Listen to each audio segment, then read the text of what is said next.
കേരളം രാജ്യത്തിന് സമ്മാനിച്ച പാർലമെൻറ്റേറിയന്മാരിൽ മികച്ച പാർലമെൻറ്റേറിയന്മാരിൽ പ്രധാനിയാണ് ശ്രീ ടി മുഹമ്മദ് ബഷീർ. സ്വന്തം നിലപാടുകൾ, പാർട്ടിയുടെ നിലപാടുകൾ ലോക്സഭയിൽ ശക്തമായി അവതരിപ്പിക്കുന്നതിൽ എന്നും മുൻനിരയിൽ നിന്നിരുന്നു അദ്ദേഹമാണ് ഇന്ന് വ്യൂ പോയിന്റിൽ അതിഥി. സ്വാഗതം സർ. നമ്മൾ സംസാരിച്ചു തുടങ്ങുമ്പോൾ പ്രധാനമന്ത്രി കേരളത്തിൽ വന്ന് പറഞ്ഞു പോയതിനെക്കുറിച്ച് സംസാരിച്ച് തുടങ്ങാം. സാമ്പത്തിക സംവരണത്തിന് വേണ്ടിയിട്ടുള്ള ഭരണഘടനാ ഭേദഗതി ബിൽ അവതരിപ്പിച്ചപ്പോൾ ലോക്സഭയിൽ 3 അംഗങ്ങൾ മാത്രമാണ് എതിർത്തത്. അതിൽ ശക്തമായി എതിർത്തത് മുസ്ലിം ലീഗ് പ്രതിനിധികളാണ് എന്ന് അദ്ദേഹം വിമർശിക്കുകയുണ്ടായി. ആ വിമർശത്തെ താങ്കൾ എങ്ങനെയാണ് കാണുന്നത്? പ്രധാനമന്ത്രി അക്കാര്യത്തിൽ ലീഗിനെ പേരെടുത്ത് പറഞ്ഞ് ആക്ഷേപിച്ചു. പക്ഷേ മുസ്ലിം ലീഗ് നിർവഹിച്ചിട്ടുള്ളത് ചരിത്രപരമായൊരു ദൗത്യമാണ്. എന്നും മുസ്ലിം ലീഗ് ആളെത്രയുണ്ടാകും, ഞങ്ങളെത്ര മെമ്പർമാരുണ്ട്, ആരൊക്കെ സപ്പോർട്ട് ചെയ്യില്ലെന്ന് നോക്കിയിട്ടല്ല. കായികമില്ലത്ത് മുഹമ്മദ് ഇസ്മായിൽ സാഹിബിൻ്റെ കാലഘട്ടം തൊട്ട് ലീഗിൻ്റെ ശബ്ദം വേറിട്ട ശബ്ദമായി. പ്രതികരിക്കേണ്ട കാര്യത്തിൽ ആരെയും പേടിക്കാതെ പ്രതികരിക്കുന്ന ഒരു പ്രകൃതമാണ് ലീഗിൻ്റേത്. മാത്രമല്ല, എൻ്റെ ഒരു വിശ്വാസ പ്രമാണം, എൻ്റേന്നല്ല, ഞങ്ങളുടെ ഐഡിയോളജി പ്രകാരമുള്ളൊരു തത്വം, അഹങ്കാരിയായ ഭരണാധികാരിയുടെ മുമ്പിൽ കാര്യങ്ങൾ വെട്ടിത്തുറന്ന് പറയുന്നത് വിശ്വാസത്തിൻ്റെ ഭാഗമാണെന്നുള്ളതാണ്. അപ്പോൾ ഇവിടെ വന്നിട്ടുള്ള ഈ സംവരണ വിരുദ്ധ നിയമം, ഭരണഘടന 124 ഭേദഗതി എന്ന നിലയിൽ സാമുദായിക സംവരണത്തിൽ സാമ്പത്തിക മാനദണ്ഡം കൂട്ടിക്കുഴച്ച നടപടിയെ ഞങ്ങൾ ശക്തമായിട്ട് എതിർത്തിട്ടുണ്ട്. അത് ഞങ്ങൾ നിർവഹിക്കാനുള്ള ദൗത്യത്തിൻ്റെ ഭാഗമായിട്ടാണ്. അതിൽ പ്രധാനമന്ത്രി ക്ഷുഭിതനായതിൽ ഞങ്ങൾക്ക് അത്ഭുതമുള്ള കാര്യമല്ല. പക്ഷേ പ്രധാനമന്ത്രി മുസ്ലിം ലീഗിനെ പ്രത്യേകം പേരെടുത്ത് വിമർശിക്കുമ്പോൾ വർഗീയ ധ്രുവീകരണത്തിനുള്ളൊരു ശ്രമമായി മുസ്ലിം ലീഗിൻ്റെ പേരുകൂടി ഉപയോഗിക്കാം എന്നൊരു ലാക്ക് അതിലുണ്ടോ? എല്ലാ ഇനത്തിലും പ്രധാനമന്ത്രിക്ക് ലാക്കുണ്ട്, ഒരു കാര്യത്തിൽ മാത്രമല്ല. കാരണം മുസ്ലിം ലീഗിനെ ഒറ്റതിരിഞ്ഞ് പറഞ്ഞുകൊണ്ട് മറ്റൊരു സാമുദായിക ധ്രുവീകരണത്തിൻ്റെ ഒരു ചിന്ത അത് ഉയർത്തുക എന്നുള്ള കാര്യത്തിൽ അദ്ദേഹത്തിന് അജണ്ടയുണ്ട്. ഈ കാര്യത്തിൽ മാത്രമല്ല, ഏത് കാര്യത്തിലുമുണ്ട്. സാമ്പത്തിക സംവരണത്തിന് വേണ്ടിയുള്ള ഭരണഘടനാ ഭേദഗതിൻ്റെ ബില്ലിൻ്റെ കാര്യം പ്രത്യേകമായി എടുത്താൽ ഇപ്പോൾ കോൺഗ്രസ്, BSP, SP, ഇടതുപക്ഷം, ഇങ്ങനെ ഏതാണ്ട് എല്ലാ രാഷ്ട്രീയ പാർട്ടികളും, വളരെ ചുരുക്കം രാഷ്ട്രീയ പാർട്ടികൾ മാത്രമാണ് അതിനെ എതിർത്തത്. യഥാർത്ഥത്തിൽ BJP കൊണ്ടുവന്ന ഒരു ട്രാപ്പിലേക്ക് കോൺഗ്രസ് അടക്കമുള്ള പ്രതിപക്ഷത്തെ മുഖ്യ പാർട്ടികളൊക്കെ വളരെ എളുപ്പത്തിൽ ചെന്ന് വീഴുകയല്ലേ ഉണ്ടായത്. BJPൻ്റെ ഉദ്ദേശം എന്ന് പറഞ്ഞാൽ കലങ്ങിയ വെള്ളത്തിൽ നിന്ന് മീൻ പിടിക്കുക എന്നുള്ളതാണ്. കലങ്ങിയ വെള്ളത്തിൽ നിന്ന് മീൻ പിടിക്കുകയും ജനങ്ങളുടെ അനൈക്യം ഉണ്ടാക്കുകയും ചെയ്യുക എന്നുള്ളതാണ്. അതിനുവേണ്ടി അദ്ദേഹം ഉണ്ടാക്കിയ ഒരു കെണിയിൽ നിർഭാഗ്യവശാൽ മറ്റ് പലരും വീണു. അതിൽ നമുക്ക് ദുഃഖമുള്ള കാര്യമാണ്. കാരണം അദ്ദേഹത്തിൻ്റെ ഒരു അജണ്ടയാണ് യഥാർത്ഥത്തിൽ അതിൽ വിജയിച്ചിട്ടുള്ളത്. പിന്നെ മാത്രമല്ല, ഞങ്ങൾക്കൊരു ഒരു സംഗതി കൂടിയുണ്ട്. അതിനെന്താ പറയുക, ദുഃഖമാണോ പ്രയാസമാണെന്ന് പറഞ്ഞുകൂടെ. കാരണം പാർലമെൻറ്റിൽ അവനൊരു മര്യാദയുണ്ട്. നമ്മൾ ചില നിയമം കൊണ്ടുവരിക എന്ന് പറഞ്ഞാൽ അരിച്ചെടുത്ത് അതിൻ്റെ ഒരു പ്രക്രിയ വളരെ ശുദ്ധീകരണമാണ്. വീണ്ടും ചർച്ച. അന്നത്തെ രാവിലത്തെ ഇത് നോക്കിയാൽ അറിയാം. അന്നത്തെ ബിസിനസ് ഓഫ് ദി ഡേ ഇതില്ല. ഈ ഭരണഘടന 124 ഭേദഗതി എന്ന് പറഞ്ഞ സംഗതി ഇല്ല. അങ്ങനെ വന്ന സമയത്ത് ഒരു 11-12 മണിക്ക് ഇത് ബില്ല് സർക്കുലേറ്റ് ചെയ്യുന്നു. അന്ന് തന്നെ ചർച്ച നടത്തി. അന്ന് രാത്രി തന്നെ അവർ പാസ്സാക്കി വിട്ടു. എന്നെക്കാൾക്ക് വിചിത്രമായ കാര്യം അറിയുന്നു. എനിക്ക് തോന്നുന്നു 9-ാം തീയതി തോന്നുന്നു ഈ ബില്ല് വരുന്നത്. 8-ാം തീയതി ഉള്ളൊരു ചോദ്യമുണ്ട് എൻ്റെ കയ്യിൽ. ഒരു മെമ്പർ ചോദിച്ചതാണ്, റെഡ്ഡി എന്ന് പറഞ്ഞിട്ട് MP ചോദിച്ചൊരു ചോദ്യം. സംവരണത്തിൽ സാമ്പത്തിക സംവരണം ഏർപ്പെടുത്തുവാൻ ഗവൺമെൻറ് ഉദ്ദേശമുണ്ട്. ചില സമുദായങ്ങൾ പറഞ്ഞു, സോഷ്യലി ബാക്ക്വേർഡ് അല്ലാത്തവർ അവർക്ക് സംവരണം കൊടുക്കാൻ വേണ്ടിയുള്ള നിർദ്ദേശം നിലവിലുണ്ട്. അപ്പോൾ ഗവൺമെൻറ് പറഞ്ഞില്ല എന്നാണ്. അതായത് എന്നാണ് ഈ സാമ്പത്തിക മാനദണ്ഡം കൊണ്ടുവരാൻ ഉദ്ദേശമുള്ള ചോദ്യത്തിന് മറുപടി വന്ന തലേന്നാണ്, പിറ്റേന്നാണ് എല്ലാ പാർലമെൻ്ററി മര്യാദകളെയും തകിടം മറിച്ചുകൊണ്ട് ബില്ല് കൊണ്ടുവരുന്നത്. അത് തന്നെ പാർലമെൻറ്റിൻ്റെ സാങ്ക്ടിറ്റിയോടുള്ളൊരു വെല്ലുവിളിയാണ്. ഈ ഭരണഘടനയുടെ അടിസ്ഥാന തത്വങ്ങൾ ലംഘിക്കപ്പെടുമ്പോൾ അതിനെതിരെ ഒരു കൂട്ടായ്മ ഉണ്ടാക്കാൻ, അതിനെതിരെ ആശയതലത്തിൽ പാർലമെൻറ്റിൽ പ്രതിരോധിക്കാൻ ഇപ്പോൾ ലീഗിനെ പോലെയുള്ള ആളുകൾ, അങ്ങേ പോലുള്ള പാർലമെൻറ്റ് അംഗങ്ങൾ ശ്രമിക്കുന്നുണ്ട്. പക്ഷെ അതിനൊരു കൂട്ടായ്മ ഉണ്ടാക്കാനും അതിനെ ശക്തമായി പ്രതിരോധിക്കാനും കോൺഗ്രസ് നേതൃത്വം നൽകേണ്ട ഒരു സാഹചര്യം കാലം തെളിയിക്കും. കാലം അതിൻ്റെ അനിവാര്യത ബോധ്യപ്പെടുത്തിക്കൊണ്ടിരിക്കുകയാണ്. അതായത് ഒത്തുപിടിച്ചാൽ ഇപ്പോൾ BJP വീഴും എന്നുള്ള ചിന്താഗതി കഴിഞ്ഞ 3 സ്റ്റേറ്റുകളിൽ നടന്നു, 5 സ്റ്റേറ്റുകളിൽ നടന്നു. പക്ഷേ ഛത്തീസ്ഗഡ്, അതുപോലെ തന്നെ രാജസ്ഥാൻ, മധ്യപ്രദേശ്, ഇതിൽ നിന്ന് കിട്ടിയൊരു ഊർജ്ജമുണ്ട്. ആ ഊർജ്ജവും അതുപോലെ തന്നെ ഇപ്പോൾ യു പിയിലും ബീഹാറിലും എന്തായാലും BJP വരാൻ പോകുന്നില്ലെന്ന് വ്യക്തമാണ്. കൂടുതൽ ജയിക്കാൻ പോകുന്നത് അവർ തീർച്ചയായിട്ടും ഭരണം കഴിഞ്ഞാൽ തന്നെയും ഇലക്ഷൻ കഴിഞ്ഞാൽ തന്നെയും അവർ കോൺഗ്രസിന് കൊടുക്കുക. അപ്പോൾ അവിടെയും BJPക്ക് കിട്ടാൻ മതി. SP യും BSPയും യോജിച്ച് കഴിഞ്ഞാൽ പിന്നെ ഇപ്പോൾ നമ്മളെ ഇവരും കൂടി വന്നില്ലേ, അവരും കൂടി വന്നു കഴിഞ്ഞാൽ ഇപ്പോൾ ഇവരുടെ ഒരു സംഗതി ഈ 2-3 സംഘടനകളിൽ ഒരുമിച്ച് കഴിഞ്ഞാൽ പിന്നെ യു പിയിൽ നിന്ന് അവർക്ക് ഏതായാലും കിട്ടാൻ മതി. പിന്നെ കോൺഗ്രസ് കുറച്ചുകൂടി മെച്ചപ്പെട്ട പ്രകടനം കാഴ്ചവെക്കുന്നതാണ് തോന്നുന്നത്. അങ്ങനെ വന്നാൽ എനിക്ക് പൂർണ്ണമായ ബോധ്യമുണ്ട് നരേന്ദ്രമോദിൻ്റെ ഗവൺമെൻറ് തിരിച്ചു വരില്ല. പക്ഷേ കോൺഗ്രസ് ഈ സഖ്യം ഉണ്ടാക്കുന്നതിൽ ഇപ്പോൾ കഴിഞ്ഞ നിയമസഭാ തെരഞ്ഞെടുപ്പിൽ തന്നെ രാജസ്ഥാനിലും മധ്യപ്രദേശിലും ഛത്തീസ്ഗഡിലും BSP ഒരു ഫാക്ടറായിരുന്നു. BSP ഒരു സഖ്യം ഉണ്ടാക്കാൻ കോൺഗ്രസിന് സാധിച്ചില്ല. അതുകൊണ്ട് തന്നെ രാജസ്ഥാനിലും മധ്യപ്രദേശിലും ഭൂരിപക്ഷത്തിന് കുറച്ച് താഴേക്ക് നിൽക്കേണ്ടി വന്നു കോൺഗ്രസിന്. എതിരാളികൾ ജയിച്ചുവെങ്കിലും നമ്മൾ തോറ്റിട്ടില്ല എന്ന് അമിത്ഷായ്ക്ക് പറയാൻ സാധിക്കുന്നത് അവിടെ നിന്നുകൊണ്ടാണ്. അപ്പോൾ ഇത്തരം സഖ്യങ്ങൾ ഉണ്ടാക്കുന്നതിൽ കോൺഗ്രസ് ഒന്നുമില്ലെങ്കിൽ സമയത്തിന് പ്രതികരിക്കാതിരിക്കുന്നു, അല്ലെങ്കിൽ എതിർഭാഗത്ത് നിൽക്കുന്ന പാർട്ടികൾ അല്ലെങ്കിൽ സഖ്യകക്ഷിയാവാൻ സാധ്യതയുള്ള പാർട്ടികളുടെ ഡിമാൻഡുകളെ ഉൾക്കൊള്ളുന്നതിൽ പിന്നാക്കം പോകുന്നു. ഇതൊക്കെ നമ്മൾ കാണുന്നില്ല. അല്ല, അതിപ്പോൾ നിങ്ങൾ രാജീവ് പറഞ്ഞ പോയിന്റ് ശരിയാണ്. കാരണം കോൺഗ്രസ് മനസ്സ് വെക്കണം. കാരണം ഇന്ത്യയിലെ വളർന്നു വരുന്നൊരു വലിയ പ്രതിഭാസമാണ് പ്രാദേശിക പാർട്ടികളുടെ വളർച്ച. അവരെ കൂടി ഈ പ്രധാനമായ ലക്ഷ്യത്തിലേക്ക് അവരെ കൂടി യോജിപ്പിച്ച് നിർത്തുന്ന കാര്യത്തിലുള്ള മനസ്സ് വലുതാക്കേണ്ട കാര്യം തീർച്ചയായിട്ടും കോൺഗ്രസ്സിനുണ്ട്. അതവർ തിരിച്ചറിയുമെന്നാണ് ഞങ്ങൾ മനസ്സിലാക്കുന്നത്. കാരണം അത് അനിവാര്യമാണ്. കാരണം അവരൊക്കെ തന്നെ ആ സ്റ്റേറ്റിൽ ശക്തികളാണെങ്കിലും അവരെ കൂടി കൂട്ടിപ്പിടിച്ചെങ്കിലേ ലക്ഷ്യത്തിലെത്താൻ ഒക്കും. ഈ കർണാടകത്തിൽ JDS സീറ്റിൽ താഴെയാണെങ്കിൽ പോലും JDSന് ഭരണ സാരഥ്യം കൊടുത്തുകൊണ്ടൊരു സഖ്യം ഉണ്ടാക്കാൻ കോൺഗ്രസ് തയ്യാറായപ്പോൾ ദേശീയ തലത്തിൽ പല വിട്ടുവീഴ്ചകൾക്കും അവർ തയ്യാറാകുമെന്നൊരു പ്രതീക്ഷ, വലിയ ഡിപ്ലോമസി ആയിട്ടാണ് ആ പ്രതീക്ഷ ഈ രാജസ്ഥാൻ, മധ്യപ്രദേശ്, ഛത്തീസ്ഗഡ് മുതലായ സംസ്ഥാനങ്ങളിൽ സഖ്യമുണ്ടാക്കുന്നതിൽ പരാജയപ്പെട്ടപ്പോൾ നഷ്ടപ്പെടുകയാണ് ഉണ്ടായത്. ഇനിയിപ്പോൾ SP യും BSP യും ഉത്തർപ്രദേശിൽ സഖ്യത്തിലായ സ്ഥിതിക്ക് അതിന് പുറത്ത് BSP കോൺഗ്രസുമായി ഒരു സഖ്യം ഉണ്ടാക്കാനുള്ള സാധ്യത കുറവാണ്. ഈ നിലയ്ക്ക് കോൺഗ്രസിൻ്റെ സഖ്യസാധ്യതകൾ പരിമിതപ്പെട്ടു പോകും. സഖ്യസാധ്യതകൾ പരിമിതമാണെങ്കിൽ പോലും ഇപ്പം നമ്മൾ മുമ്പ് കണ്ടുകൊണ്ടിരിക്കുന്ന UP ആവട്ടെ, ബീഹാർ ആവട്ടെ, വെസ്റ്റ് ബംഗാൾ ആവട്ടെ, ഇതൊക്കെ തന്നെ അതിലൊരു പ്രതീക്ഷ എന്ന് പറയുന്നത് ഇവിടെ അവർ ജയിക്കുമെങ്കിലും, പ്രാദേശിക പാർട്ടികൾ ജയിക്കുമെങ്കിലും അതൊരിക്കലും ആ വിജയം അവസാനം ചെന്ന് BJP ഭരണത്തിൽ കയറ്റാൻ ഇടവരുത്തില്ല. തീർച്ചയായിട്ടും അവരുടെ സപ്പോർട്ട് ഏതെങ്കിലും കണ്ടീഷൻസ് ആവട്ടെ, മിനിമം പ്രോഗ്രാംസ് ഉണ്ടാവാം, അത് കോൺഗ്രസിന് തന്നെ കിട്ടുള്ളൂ. കാരണം അതിൻ്റെ സാഹചര്യം അങ്ങനെയാണ്. പക്ഷേ അതങ്ങനെ നമുക്ക് പൂർണ്ണമായും വിശ്വസിക്കാൻ പറ്റും. മമതാ ബാനർജി നേരത്തെ NDAയുടെ ഭാഗമായിരുന്നതാണ്. മായാവതി BJPയുമായി സഖ്യമുണ്ടാക്കി ഭരിച്ച പാർട്ടിയാണ്. നവീൻ പട്നായിക്ക് എങ്ങോട്ട് പോകും എന്ന നിലപാട് ഇതുവരെ പ്രഖ്യാപിച്ചില്ല. അതിൽ ശരിയാണെങ്കിലും അതിപ്പോൾ ഇവരൊക്കെ തമ്മിലുള്ള ഇപ്പോഴത്തെ പ്രശ്നം സീറ്റ് ഷെയറിങ്ങിൻ്റെ കാര്യം മാത്രമാണ്. ഐഡിയോളജി വെച്ച് നോക്കുന്ന സമയത്ത് ഇവരൊക്കെ BJPയിലേക്ക് ആ ഒരു ലൈനിലേക്ക് വന്നു കഴിഞ്ഞു. അപ്പോൾ പിന്നെ ജയിച്ച് വന്നാൽ പിന്നെ ആ സീറ്റ് ഷെയറിങ്ങിൻ്റെ ആ വഴി മുടക്കി ഉണ്ടാവില്ല. അപ്പോൾ പിന്നെ ഐഡിയോളജിൻ്റെ പുറത്ത് ചില മിനിമം പ്രോഗ്രാമിൻ്റെ അടിസ്ഥാനത്തിൽ എല്ലാവരുടെയും ഒരു യോജിപ്പ് വരും തന്നെ. അങ്ങനെയാണ്, അതിന് പല ലക്ഷണങ്ങളുണ്ട്. നമ്മൾ ഈ ദേശീയ രാഷ്ട്രീയം സംസാരിച്ചുകൊണ്ടിരിക്കുമ്പോൾ തന്നെ കോൺഗ്രസ് ഇപ്പോൾ സ്വീകരിച്ചുകൊണ്ടിരിക്കുന്ന ഒരു നയം അതൊരു മൃദു ഹിന്ദുത്വ സമീപനമാണ് എന്നൊരു വിമർശനം ശക്തമായി വരുന്നുണ്ട്. ഇപ്പോൾ ഗുജറാത്തിൽ അത് തുടങ്ങിയതാണ്. മധ്യപ്രദേശിൽ, രാജസ്ഥാനിൽ, ഒരു പരിധിവരെ ഛത്തീസ്ഗഡിൽ നമ്മളത് കണ്ടു. മധ്യപ്രദേശിൽ അവരുടെ പ്രകടന പത്രികയിൽ പോലും ഹിന്ദുത്വ അജണ്ടകൾക്ക് സ്ഥാനം കിട്ടിയെന്ന വിമർശനമുണ്ടായി. നേരത്തെ കോൺഗ്രസ് സ്വീകരിച്ച മൃദു ഹിന്ദുത്വ സമീപനം ഈ സംഘപരിവാർ ശക്തികളുടെ വളർച്ചയ്ക്ക് ഏറെ സഹായകമായത് നമ്മൾ കണ്ടതുമാണ്. ഇപ്പോൾ ബാബറി മസ്ജിദ് തകർച്ചയിലേക്ക് നയിച്ചത്, അതിനുശേഷം അവർക്കുണ്ടായ അധികാരത്തിലേക്ക് അവരുടെ പാത വെട്ടിത്തുറന്നതൊക്കെ കോൺഗ്രസിൻ്റെ മൃദു ഹിന്ദുത്വ സമീപനം മൂലമാണ് എന്ന വിമർശനമുണ്ട്. പുതിയ സാഹചര്യത്തിൽ കോൺഗ്രസ് ഈ സ്വീകരിക്കുന്ന നയം അത് തൽക്കാലത്തേക്ക് ലാഭം ഉണ്ടാക്കിയേക്കാമെങ്കിലും ദീർഘകാലത്തിൽ രാജ്യത്തിനും ആ പാർട്ടിക്കും വലിയ നഷ്ടമല്ലേ ഉണ്ടാകും. നിർവചനത്തിലൊരു വ്യത്യാസം ഞാൻ വിയോജിക്കുകയാണ് രാജീവിനോട്. ഹിന്ദു ധർമ്മവും ഹിന്ദുത്വ അജണ്ടയും രണ്ടാണ്. രാമായണത്തിൽ ശ്രീരാമൻ അല്ല BJPയുടെ ശ്രീരാമൻ, അത് പൊളിറ്റിക്കൽ ശ്രീരാമനാണ്, അത് വേറെ സംഗതിയാണ്. അതുപോലെ മതത്തെ ഒരു അജണ്ടയായിട്ട് എടുത്തിട്ട് അത് മാത്രമേ ഇവിടെ സർവൈവ് ചെയ്യാൻ പാടുള്ളൂ എന്നുള്ള സ്വഭാവത്തിലേക്കുള്ള നീക്കങ്ങൾ, അതൊക്കെയാണ് ഈ ഹിന്ദുത്വവുമായിട്ട് ബന്ധപ്പെട്ട അജണ്ട. ഒരിക്കലും കോൺഗ്രസ് ആ മാർഗത്തിൽ ഇതുവരെ പോയെന്നുള്ള വിചാരം ഞങ്ങൾക്കില്ല. അങ്ങനെ കോൺഗ്രസ് പോയില്ല. കാരണം ഇന്ത്യയെ തിരിച്ചറിയാൻ കഴിഞ്ഞിട്ടുള്ള ഇന്ത്യയുടെ സവിശേഷമായ സാംസ്കാരിക പശ്ചാത്തലത്തിൽ അറിയാൻ കഴിഞ്ഞൊരു പാർട്ടിയാണ് കോൺഗ്രസ്. അതുകൊണ്ട് ആ അഭിപ്രായത്തോട് ഞങ്ങൾക്ക് തീരെ യോജിപ്പില്ല.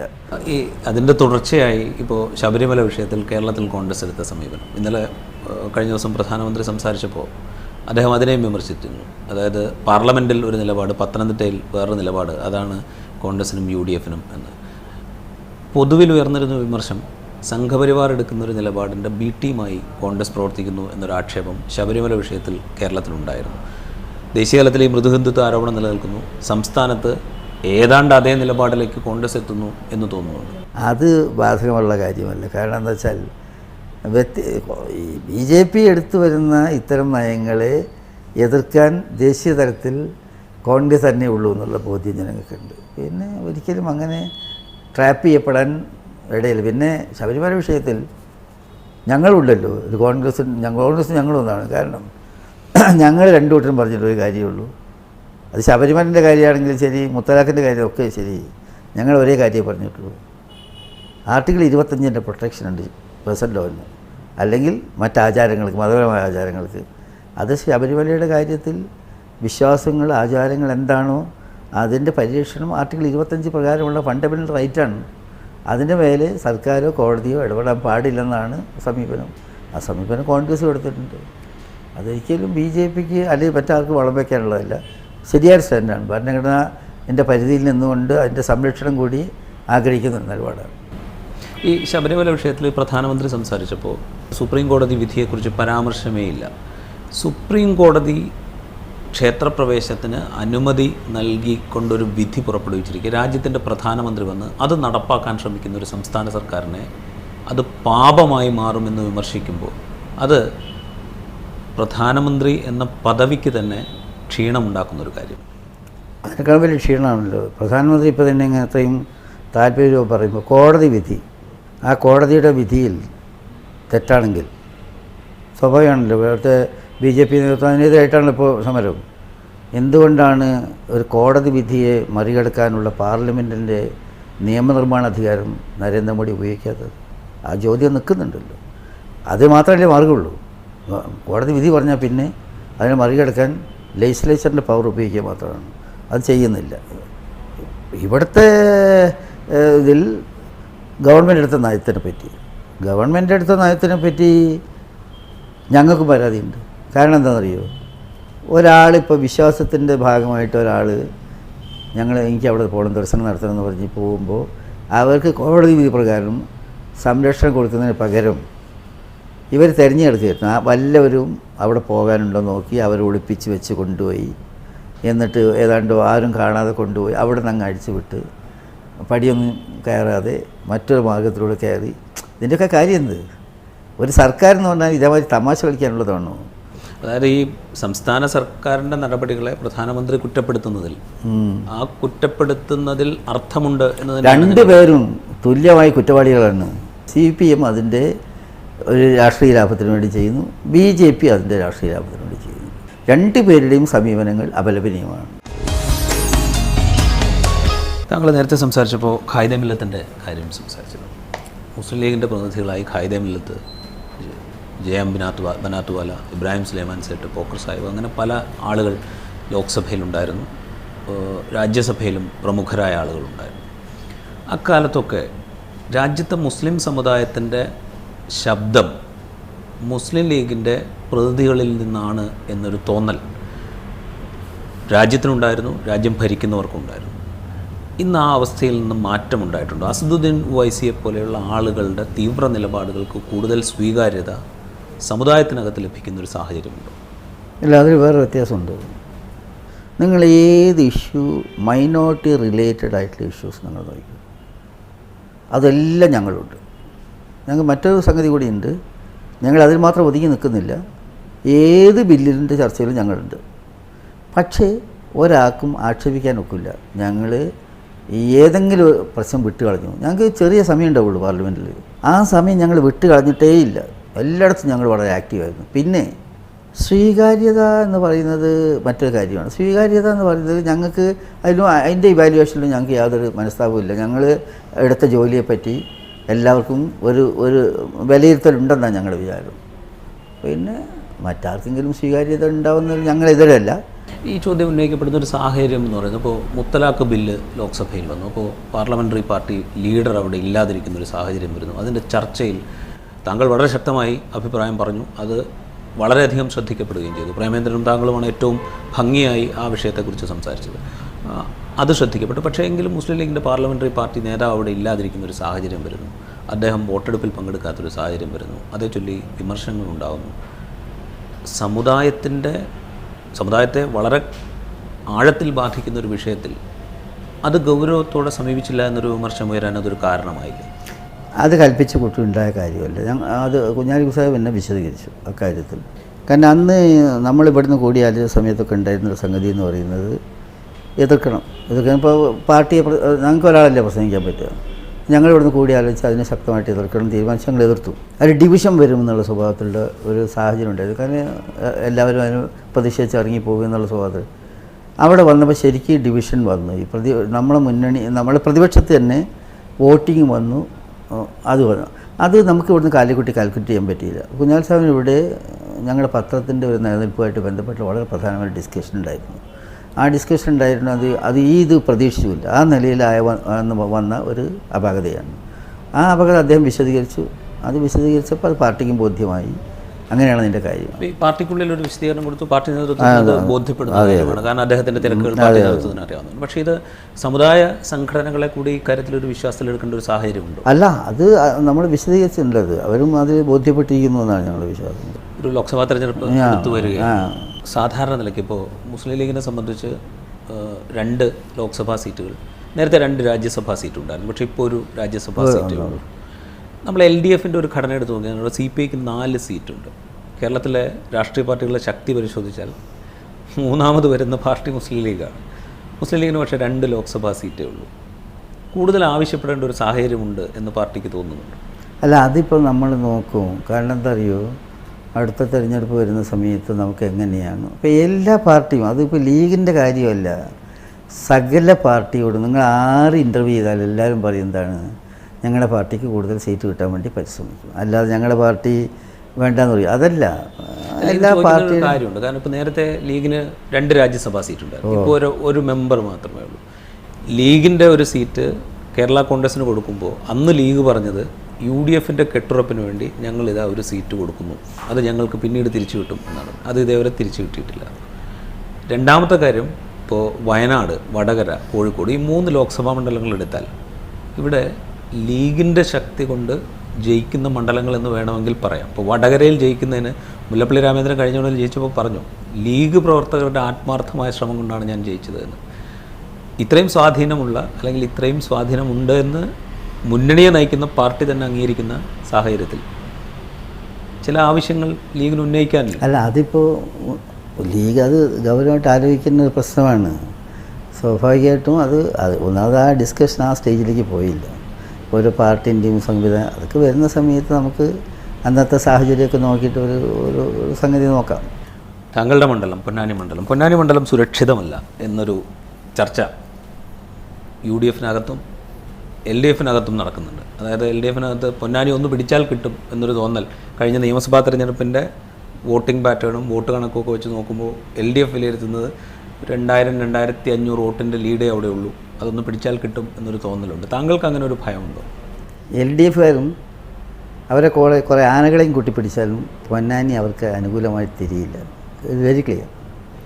പൊന്നാനി ഈ പ്രാവശ്യവും UDF ഉജ്ജ്വലമായിട്ട് ജയിക്കും. അത് ഇത് എല്ലാ കാലത്തും ഇവർക്കൊരു കണക്കൂട്ടലുണ്ട്, എല്ലാ ഇലക്ഷനിലും. പക്ഷെ പാർലമെൻറ്റ് ഇലക്ഷനിൽ യാതൊരു സംശയം വേണ്ട, അവിടെ സ്ഥാനാർത്ഥി ആരായിരുന്നാലും A ആവട്ടെ B ആവട്ടെ, അവിടെ സ്ഥാനാർത്ഥി ആയിരുന്നാലും അത് UDFൻ്റെ മണ്ഡലമാണ്.